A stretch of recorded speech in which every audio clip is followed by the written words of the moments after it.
ಸಾವಿರಾರು ಜನ ಸೇರ್ಬಿಟ್ಟಿದ್ರು. ಅವ್ರ ಮಾತು ರೈತರ ಪರವಾಗಿ ಇರ್ತಾ ಇರ್ಲಿಲ್ಲ. ಅವ್ನು ಹಿಂಗೆ ಇವ್ನು ಹಿಂಗೆ, ಅವ್ನ್ ಆ ಜಾತಿ ಇವ್ನು ಈ ಜಾತಿ, ಇವ್ನ್ ಆ ಧರ್ಮ ಇವ್ನು ಈ ಧರ್ಮ ಅಂತ ಇದೇ ವಿಚಾರ ಹೇಳಿದ್ರು ಕೂಡ ನೀವು ಲಕ್ಷಾಂತರ ಜನ ಸೇರ್ತಾ ಇದ್ರು.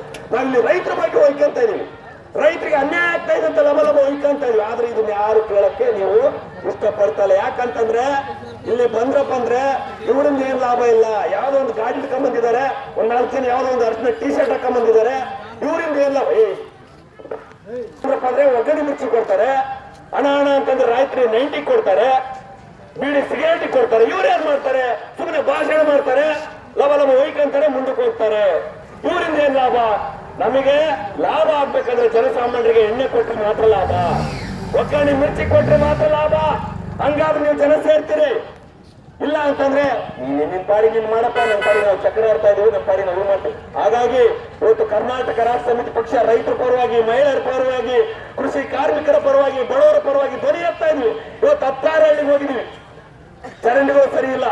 ಹೆಣ್ಮಕ್ಳು ಯಾವ್ದೋ ಒಂದು ಊರಿಗೆ ಹೋಗ್ತಾ ಇದ್ರು, ಹಣ ಬಸ್ ಬರೋಣ, ದಯವಿಟ್ಟು ನಮಗೆ ಕಾಲ್ ಚೂಡ್ತಾ ಇದೆ, ಬಿಸಿಲೆಲ್ಲ ತಲೆ ನೆತ್ತಿಯರಿದೆ, ದಯವಿಟ್ಟು ನಿಮ್ ಗಾಡಿ ಕರ್ಕೊಂಡು ಹೋಗ್ರಿ ಅಂತ ಹೇಳಿದ್ರು. ನಾವು ಕರ್ಕೊಂಡು ಯಾಕಮ್ಮ ಅಂತಂದ್ರೆ ಏನ್ ಮಾಡೋಣ, ಮತ ಮಾಡ್ಕೊಂಡ್ಬಿಟ್ಟಿವಿ.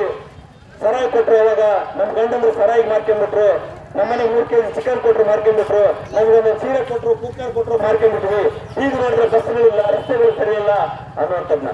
ಹಾಗಾಗಿ ಕರ್ನಾಟಕ ರಾಷ್ಟ್ರ ಪಕ್ಷ ನೀವು ಎಲೆಕ್ಷನ್ಗೆ ಮಾತ್ರ ನಾವು ಬಂದಿಲ್ಲ, ನಿಮಗೆ ಓಟ್ ಹಾಕಿ ಅಂತ ಕೇಳ್ತಾ ಇಲ್ಲ, ಮತ ಕೊಡ್ರಿ ಅಂತ ಕೇಳ್ತಾ ಇಲ್ಲ, ನಮ್ಮ ನಾಯಕರನ್ನ ಗೆಲ್ಸಿ ಅಂತ ಕೇಳ್ತಾ ಇಲ್ಲ. ನಾವು ಕೇಳ್ತಾ ಇರೋದು ನಿಮ್ಮೂರಿನ ಸಮಸ್ಯೆ ಏನಿದೆ ಹೇಳಿ ಸ್ವಾಮಿ, ನಿಮ್ಮೂರಿನ ಕಷ್ಟಗಳು ಏನಿದೆ ಸ್ವಾಮಿ, ನಿಮ್ಮೂರಿನ ಯುವಕರಿಗೆ ಏನ್ರಿ, ಮಹಿಳೆಯರಿಗೆ ಏನ್ ಸಮಸ್ಯೆ ಇದೆ, ಯುವಕರಿಗೆ ಏನ್ ಸಮಸ್ಯೆ ಇದೆ, ಕೃಷಿ ಕಾರ್ಮಿಕರಿಗೆ ಏನ್ ಸಮಸ್ಯೆ ಇದೆ, ಬಡವರಿಗೆ ಏನ್ ಸಮಸ್ಯೆ ಇದೆ, ರೈತರಿಗೆ ಏನ್ ಸಮಸ್ಯೆ ಇದೆ ಅಂತ ವಿಚಾರವನ್ನ ಕೇಳಕ್ ಬಂದ್ವಿ. ಅದನ್ನ ಕೇಳಿಸ್ಕೊಂಡು ನೀವು ಅದನ್ನ ಎಷ್ಟು ಮಟ್ಟಿಗೆ ಅಳವಡಿಸ್ಕೊಳ್ತೀರಿ ಗೊತ್ತಿಲ್ಲ. ಇದು ಕರ್ನಾಟಕ ರಾಷ್ಟ್ರ ಸಮಿತಿ ಪಕ್ಷದಿಂದ ಬಂದು ಈ ಊರಿನ ಅಭಿವೃದ್ಧಿ ಮಾಡ್ಲಿಕ್ಕೆ ನನಗೆ ಏನು ಕನಸು ಬಿದ್ದೈತಾ? ಇವತ್ತು ನೋಡಿ KRS ಪಕ್ಷ ರೈತ ಚೈತನ್ಯ ನಮ್ಗೆ ಯಾರು ಅನ್ಕೊಂಡಿರ್ಬೋದು, ಇವ್ರಿಗೆ 300-500 ಕೊಟ್ಟಿರ್ತಾರೆ, ದಿನಕ್ಕೆ ಕೂಲಿ ಬರ್ತಾರೆ, ಒಬ್ರು 4 ಮಂದಿ ಪರ್ಮನೆಂಟ್ ಹೋಗ್ತಾರೆ, ಒಬ್ಬ ಚೆನ್ನಾಗಿ ಮಾತಾಡ್ತಾ ಭಾಷಣ ಮಾಡ್ತಾನೆ, ಇನ್ನೊಬ್ಬ ಯಾವ್ದಾವ ಡ್ರೈವರ್ಗೆ ಒಂದು 500 ಕೊಟ್ಟಿರ್ತಾರೆ, ಇವ್ರಿಗೆ ಕೂಲಿ ಲೆಕ್ಕದಲ್ಲಿ ಬಂದಿರ್ತಾರೆ ಅಂತ ನಿಮಗೆ ಅನ್ಕೊಂಡಿರ್ಬೋದು. ಯಾಕಂತಂದ್ರೆ ಕಾಂಗ್ರೆಸ್ನವರು ಬಿಜೆಪಿಯವರು ಕೂಲಿ ಕೊಟ್ಟು ಕಳಿಸ್ತಾರೆ, ಕೂಲಿ ಲೆಕ್ಕದಲ್ಲಿ ಬಂದಿರ್ತಾರೆ. ಅದೇ ತರ ಇವರಿಗೊಂದು ಕೂಲಿ ಲೆಕ್ಕದಲ್ಲಿ ಬಂದಿರ್ತಾರೆ ಅಂತ ನೀವು ಅನ್ಕೊಂಡಿರ್ಬೋದು. ಸ್ವಾಮಿ ನಮ್ಗೆ ಯಾರು ಕೂಲಿ ಕೊಡಲ್ಲ. ಕೂಲಿ ಕೊಡೋರು ಯಾರು ಗೊತ್ತಾ? ಅದೇ ಲೆಕ್ಕ ಡಬ್ಬೆ ಲೆಕ್ಕ. ನಮಗೆ ಕೂಲಿ ಕೊಡೋರು ನೀವೇ, ಗಾಡಿಗೆ ಡೀಸೆಲ್ ಕೊಡೋಂಥವ್ರು ನೀವೇ. ಯಾವ ರೂಪದಲ್ಲಿ ಕೊಟ್ರಿ? ದೇಣಿಗೆ ಡಬ್ಬ. ನಾವು ಜನರ ಜಾಗೃತಿ ಮಾಡ್ತಾ ಇದೀವಿ, ನಿಮಗೆ ಅನ್ಯಾಯ ಆದ್ರೆ ಪ್ರಶ್ನೆ ಮಾಡ್ತಾ ಇದೀವಿ. ನಮ್ಮ ನ್ಯಾಯಕ್ಕಾಗಿ ನೋಡಿ ಈ ದೇಣಿಗೆ ಡಬ್ಬದಲ್ಲಿ ಹೋಗೋಣ, ಹೋಗಿ ಯಾರು ಕನಕಪಣ್ಣ ಹೋಗು, ನಿಮ್ಮ ದೇಣಿಗೆ ದುಡ್ಡು ಹಾಕೋಣ.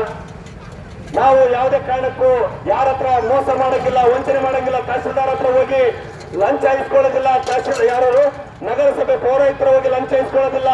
ನಿಮ್ಮ ಹತ್ರ ನೀವು ಕೊಟ್ಟಂತ 50, 100, 5 ರೂಪಾಯಿ, 1 ರೂಪಾಯಿ ಎಷ್ಟು ಸಾಧ್ಯ ಆಗುತ್ತೆ ಅಷ್ಟು ದೇಣಿಗೆ ರೂಪದಲ್ಲಿ ಇಸ್ಕೊಂಡು ನಾವು ಪಕ್ಷ ಕಟ್ತಾ ಇದೀವಿ. ಯಾತಕ್ಕಾಗಿ? ಮಕ್ಕಳ ಭವಿಷ್ಯಕ್ಕಾಗಿ, ನಿಮ್ಮೂರಿನ ಅಭಿವೃದ್ಧಿಗಾಗಿ. ನೋಡ್ರಿ ಚೆನ್ನಾಗಿ KRS ಪಕ್ಷ ಅಂತ ಹೇಳಿ ಅಧಿಕಾರಿಗಳಿಗೆ ಮುಖ್ಯ ವಹಿಸ್ತಾ ಇದೀವಿ. ರೈತರ ಮೇಲೆ ದಬ್ಬಾಳಿಕೆ ಮಾಡಿದವರಿಗೆ, ಮಹಿಳೆಯರ ಮೇಲೆ